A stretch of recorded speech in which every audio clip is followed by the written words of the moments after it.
वृंदावन धाम में एक लड़की रात के 2 बजे अपने घर जा रही थी। रास्ता एकदम सुनसान था। अब रात के 2 बजे थे तो उसे कोई साधन नहीं मिला। क्योंकि घर सिर्फ 1 किलोमीटर की दूरी पर था तो उसने सोचा क्यों ना पैदल चला जाए। घर की तरफ पैदल चलते ही उसने नोटिस किया कि उसे कोई आदमी फॉलो कर रहा है। ये देखकर वो घबरा गई और बहुत जल्दी जल्दी अपने घर को चलने लगी।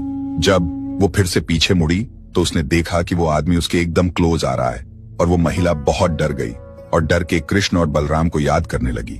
कुछ देर बाद जब वो घर के एकदम पास पहुंच गई तो उसने पीछे मुड़ के देखा कि वो आदमी अब उसका पीछा नहीं कर रहा था। ये देखकर उसे बड़ा रिलीफ मिला और वो घर को चली गई।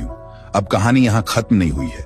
2 दिन बाद जब उसने न्यूज़पेपर में देखा कि जिस रास्ते से वो आ रही थी उसी रास्ते पर उसी रात उसी समय एक दूसरी लड़की के साथ कुछ गलत काम हुआ और उसे पता चला कि पुलिस की सस्पेक्ट लिस्ट में वो आदमी भी था जो उसे फॉलो कर रहा था। ये सुनकर वो शॉक रह गई। वो सोचने लगी कि वो आदमी उसके साथ भी तो कुछ बुरा कर सकता था, लेकिन उसने उसका पीछा करना छोड़ दिया और किसी दूसरी लड़की के साथ ये दुष्कर्म किया।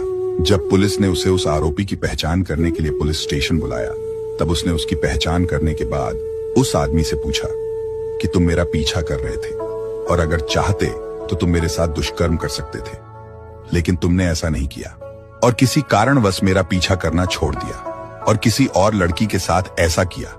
ऐसा क्यों किया तुमने? तब वो आदमी बोला कि हाँ, तुमने सही कहा, मैं तुम्हारे ही पीछे आ रहा था, लेकिन तुम अकेली नहीं थी। अगर अकेली होती तो मैं तुम्हारा साथ ही ये सब करता। ये सुनकर वो शॉक रह गई और बोली, क्या मैं अकेली नहीं थी? कौन था मेरे साथ? आदमी बोला, इतना भोला मत बनो, तुम्हारे साथ 2 लड़के और थे, एक काला और एक गोरा। एक तुम्हारे लेफ्ट में था और एक तुम्हारे राइट में। जैसे ही उन्होंने मेरी तरफ देखा मैं वहां से डर के भाग गया। ये सुनने के बाद लड़की की आंखों से एकदम आंसू बहने लगे। उसके रोंगटे खड़े हो गए और वो समझ गई कि जब उसने कृष्ण और बलराम को अपनी प्रोटेक्शन के लिए याद किया था तब कृष्ण और बलराम उसकी प्रोटेक्शन के लिए उसके साथ चल रहे थे। उस लड़की को रोते हुए देख उस आदमी ने पूछा, क्या हुआ? तुम तो बच गई, तुम्हें तो खुश होना चाहिए ना, तो रो क्यों रही हो? लड़की ये सुनकर उसे बोली, तुम बहुत खुश नसीब हो कि तुम्हें वो दोनों लड़के देखने को मिले। और ये कहकर वो लड़की वहां से चली गई।